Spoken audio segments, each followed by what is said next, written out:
하나님 말씀 고린도전서 15장 1절에서 11절까지입니다. 지금까지 고린도전서 말씀을 통해서 바울이 여러 가지 문제들을 다루었습니다. 파당으로 시작해서 음행과 우상의 제물, 성찬의 무질서, 은사의 남용, 이 모든 문제들의 뿌리가 어디에 있습니까? 복음을 잊어버린 것에 있습니다. 그래서 15장은 다시 한번 복음에 대해서 이야기하고 있어요. 이들이 복음을 전해 들었고 알고 있지만 그 복음 위에 바로 서지 못했고 결국 더 신비하고 더 신령한 것을 찾다 보니까 은사에 빠지게 되었고 그 은사를 자기 자랑의 재료로 삼았던 거예요. 구원을 받았으니까 이제 세상에서 내가 무언가 드러내고 싶었다라는 것을 우리가 알게 됩니다. 바울은 15장에서 다시 복음으로 돌아오고 있어요. 본질로 돌아오고 있어요. 내가 너희에게 전한 복음을 너희에게 알게 하노니, 내가 너희에게 전한 그 복음, 너희가 그 복음 위에 바로 서 있지 않기 때문에 문제를 진단하고 다시 복음으로 돌아올 것을 고린도 교회 성도들에게 전하고 있어요. 이미 알고 있는 것을 다시 알게 하는 것. 고린도 교회의 문제들을 해결하는 방법은 새로운 지식이나 새로운 학문이 아니라 이미 그들이 전해 들었고 알고 있었던 복음으로 돌아오는 것이다. 오늘날의 한국교회, 그리고 우리 교회, 그리고 우리 가정, 우리의 삶의 모든 문제들이 그 핵심은 복음으로 다시 돌아오는 데 있다는 거죠. 우리가 그 본질을 놓치기 때문에 교회에 문제가 발생하고 우리의 삶에 어려움이 일어나는 것이죠. 결국 그 문제 앞에 복음으로 돌아오는 것, 그것을 바울이 해법으로 제시하고 있어요. 1절에 보시면 형제들아 내가 너희에게 전한 복음을 너희에게 알게 하노니 이는 너희가 받은 것이요 또 그 가운데 선 것이라. 복음은 너희가 이미 받은 것이고 너희가 그 가운데 서 있다라고 분명하게 말하고 있어요. 그런데 2절에 보면 조건이 붙어 있죠.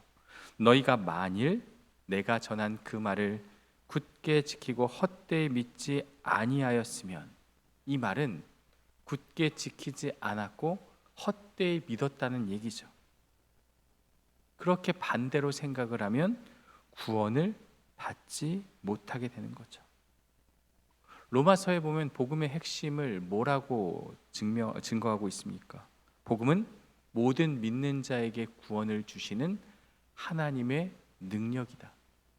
유대인이나 헬라인이나 어떤 신분이, 어떤 그런 출신이, 어떤 그런 자격이, 사람의 어떤 조건이 구원을 이루는 것이 아니라 복음은 모든 믿는 자에게 주시는 하나님의 능력이 된다라고 로마서 말씀을 통해서 바울이 이야기를 했어요. 그런데 그 능력을 알고 있음에도 불구하고 이들이 헛되이 믿었다는 거죠. 여러분, 헛되이 믿은 것이 무엇입니까? 내가 믿긴 믿었는데 내 삶의 모습에서 전혀 나타나지 않는 거예요. 고린도 교회 성도들은 복음을 들었고 믿었고 그 가운데 섰다라고 생각하지만 전혀 삶의 모습 속에서 복음의 삶이 드러나지 않고 있는 거죠. 믿음으로 구원받았으니까 행함은 상관이 없다. 나는 이제 구원받았으니까 내 마음대로 살겠다. 은사를 자랑하고 자기 자랑을 하게 되고 형제를 돌보지 않고 파당을 지으며 그렇게 살아온 삶의 모습 가운데는 그들이 알고 있는 복음대로 살지 않았다는 거죠.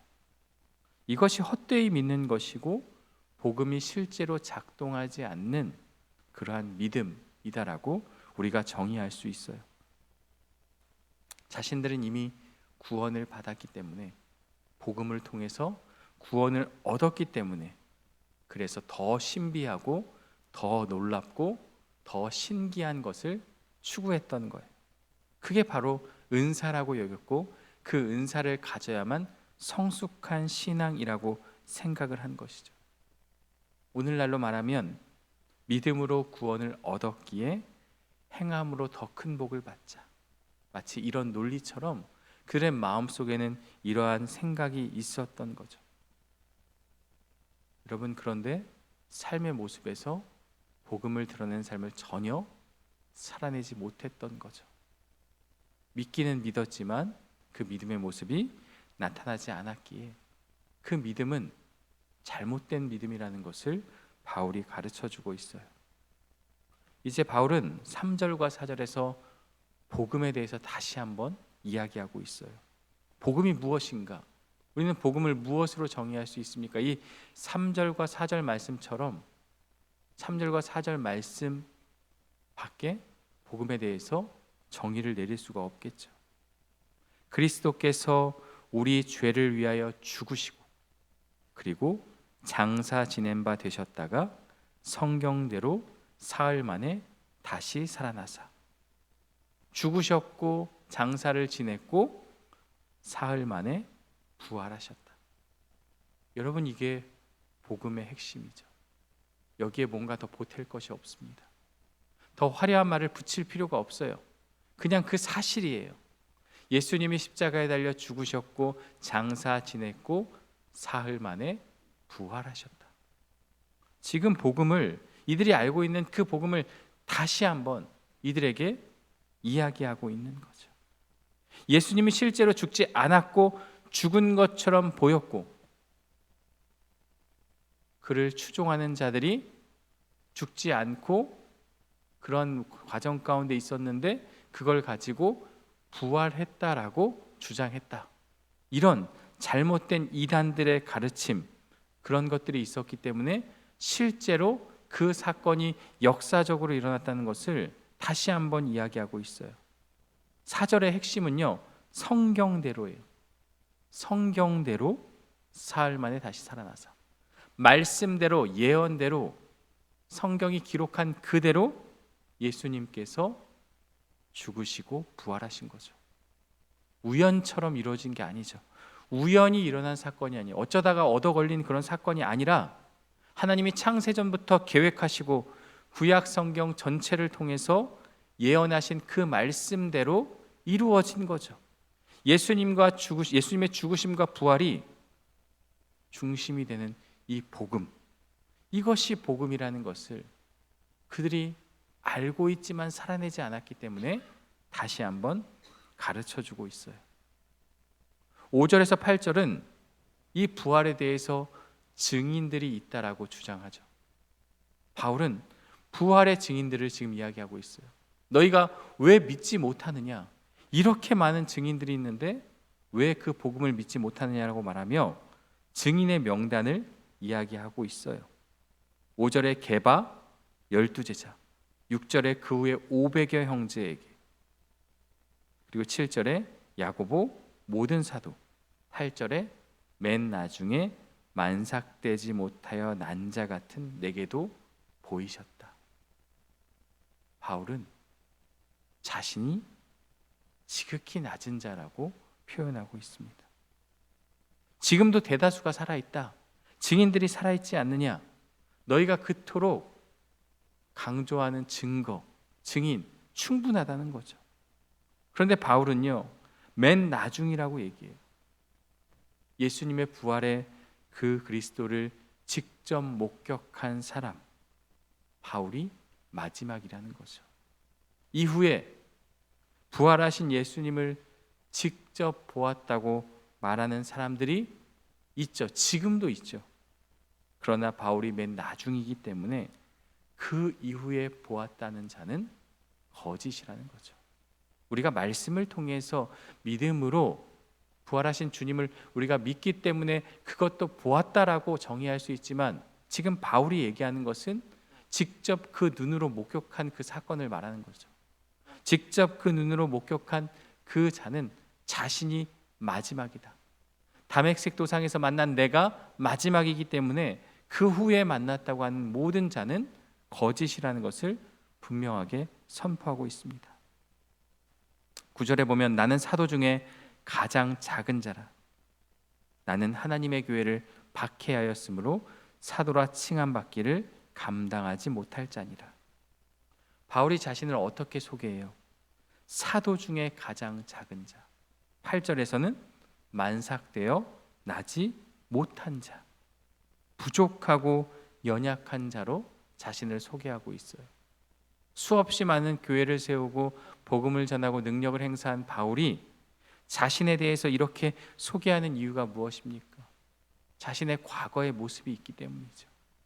교회를 박해하고 예수 믿는 자들을 핍박했던 그 과거.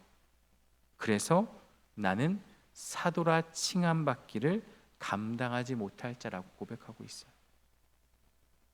여러분, 바울만 이렇습니까? 우리의 과거의 모습은 어떻습니까? 허물과 죄로 죽었던, 죄 가운데 빠져 있었던, 하나님을 부인하며 살았던 그 우리의 삶도 바울과 다를 바가 없는 거죠. 바울은 사도로 칭함을 받기를 감당하지 못할 자다. 자신을 낮추고 있어요. 이게 복음을 받은 자의 바른 모습이죠. 자신을 자랑하지 않아요. 그런데 고린도 교회 성도들은 자신을 자랑하고 있어요. 자신을 드러내고 싶어 해요. 은사를 자랑하고 자신을 뽐내고 있는 거죠. 그러나 자신이 받은 것이 있을수록 더 작아지는 거죠. 이게 진정으로 복음을 받은 자의 삶의 모습이라는 것을 우리에게 가르쳐 주고 있어요. 그러면서 10절에 아주 멋진 고백을 하고 있죠. 그러나 내가 나된 것은 하나님의 은혜로 된 것이니. 고린도전서 전체를 꿰뚫는 핵심적인 고백이 여기에 있어요. 너희들이 은사를 자랑하고 예언과 방언을 자랑하고 있지만 나의 나된 것은 하나님의 은혜다. 너희가 지금 가진 모든 은사도 하나님의 은혜고 너희가 누리고 있는 모든 것들이 다 하나님의 은혜다라는 거죠. 그 은혜를 기억하라는 거죠. 이것이 복음을 받은 자의 고백이라는 거죠. 내게 주신 그의 은혜가 헛되지 아니하여 내가 모든 사도들보다 더 많이 수고했다. 여러분, 이게 자랑처럼 보이십니까? 그렇지 않아요.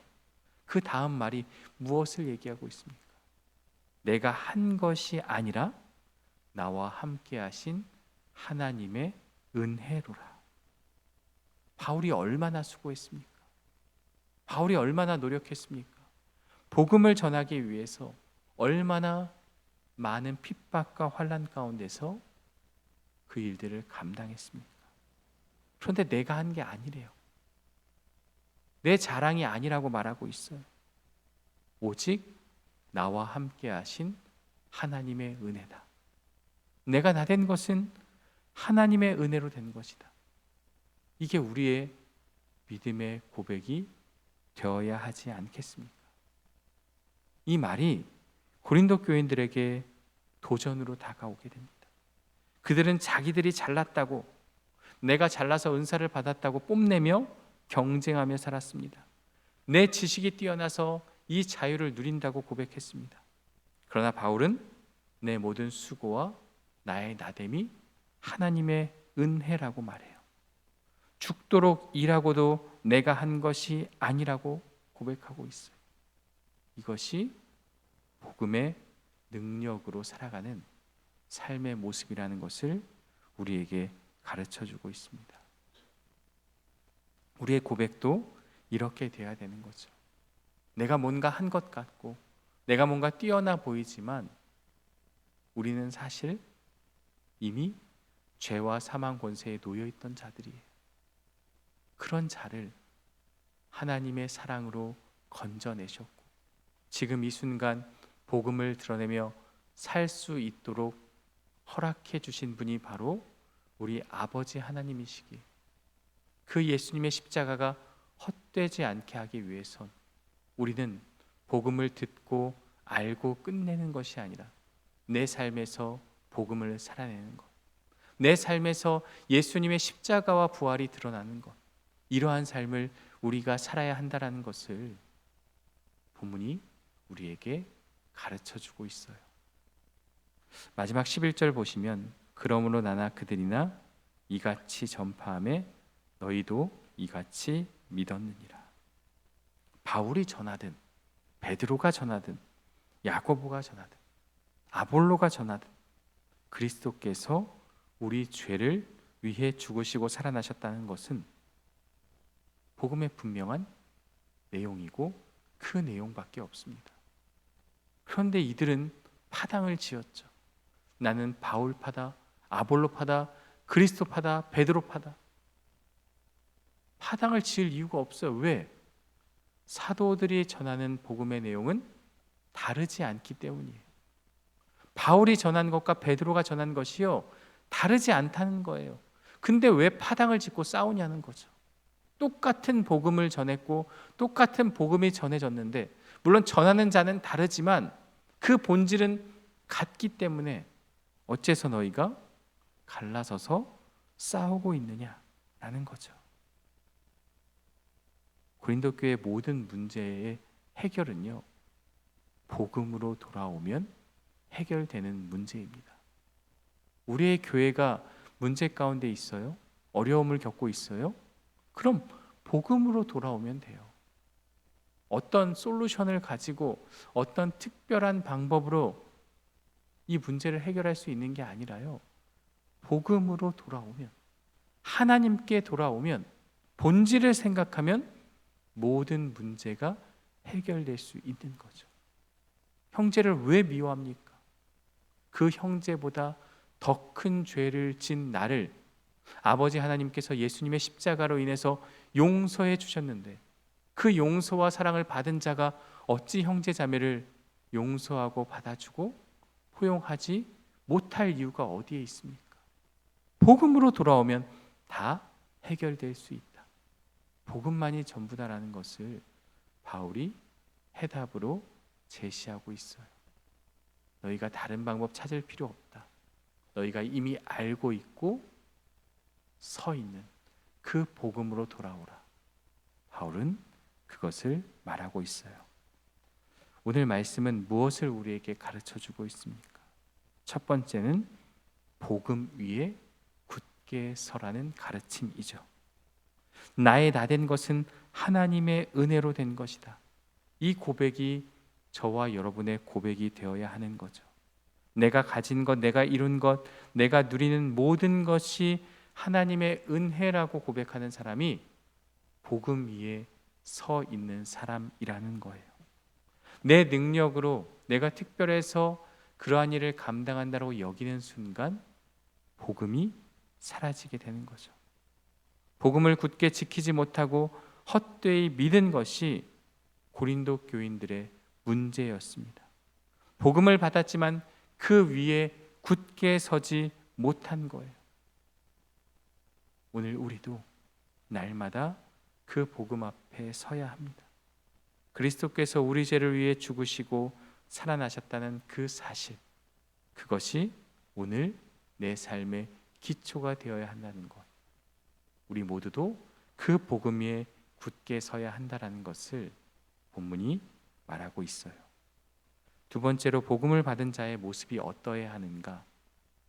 낮아지고 작아져야 한다는 것입니다. 겸손해져야 한다는 거예요. 바울이 많이 수고하고도 내가 한 것이 아니라고 고백하고 있어요. 바울 정도 되면 내가 했다라고 해도 되지 않을까요? 바울 정도 되면 그렇게 해도 이상하지 않아요. 우리는 바울 정도로 헌신하지 않았잖아요. 바울만큼 복음을 위해서 살지 않았잖아요. 분명히 드러나고 있지 않습니까? 성경이 그것을 전해주고 있지 않아요. 그런데 그 바울도 복음의 은혜가 깊어질수록 자기를 드러내는 것이 아니라 오히려 더 낮추고 있어요. 사도 중에 가장 지극히 작은 자, 만삭되어 나지 못한 자가 자신이라고 고백하고 있어요. 억지로 겸손한 척 하는 것이 아닙니다.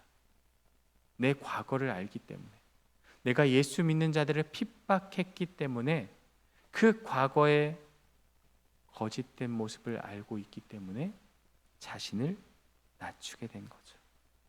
내 삶에서 복음이 작동하고 있다면 우리의 모습도 겸손해져야 하는 거예요. 은사를 받을수록 자랑이 나오는 것이 아니라 감사가 흘러 넘쳐야 되는 거죠. 내가 수고가 많을수록, 내가 열심히 섬길수록 내가 한 것이 아니라 하나님의 은혜라는 고백이 나와야 하는 거죠.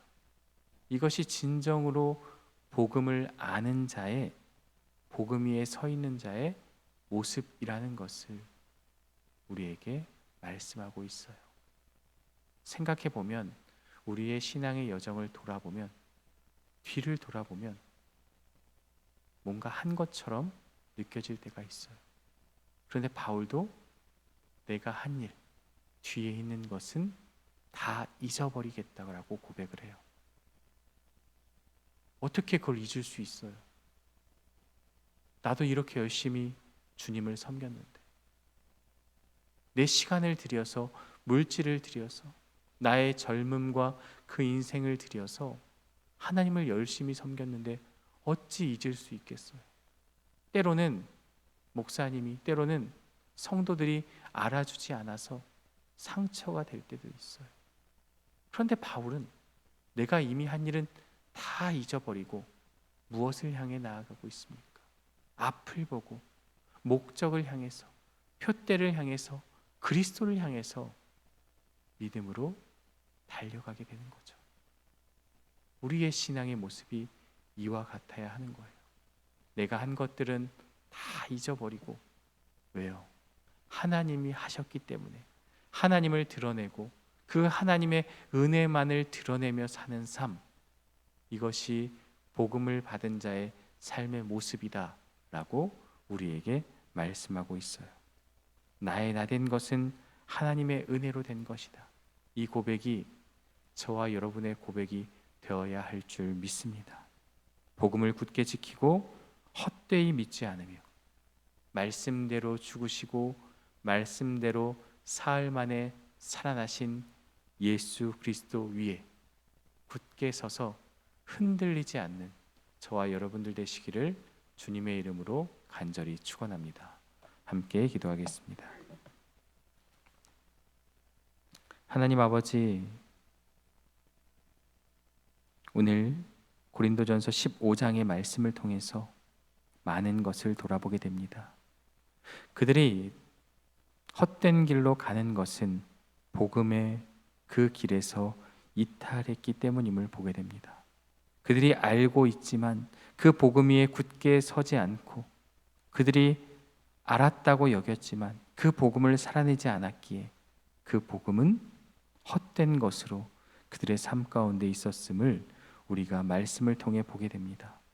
오늘 우리도 내가 알고 있는 그 복음을 삶에서 살아내고 있는지 돌아보게 하여 주시고, 그 복음이 나의 삶을 움직이고 나의 나된 것은 모든 것이 하나님의 은혜라는 고백이 우리에게도 바르게 세워질 수 있도록 인도하여 주옵소서. 돌아보면 내가 모든 것을 한 것처럼 느껴지고 여겨지지만, 그러나 오늘 말씀이 또 바울이 내가 한 것이 아니라 하나님의 은혜라는 겸손의 고백을 따라 우리의 신앙과 우리의 삶의 모습도 그러한 모습으로 살아갈 수 있도록 인도하여 주옵소서. 지금도 병상에서 고통 가운데 있는 환우들이 많이 있습니다. 내가 사랑하는 가족 가운데도 힘들어서 그 질병에 어려운 힘든 싸움을 하고 있는 그러한 가정이 있습니다.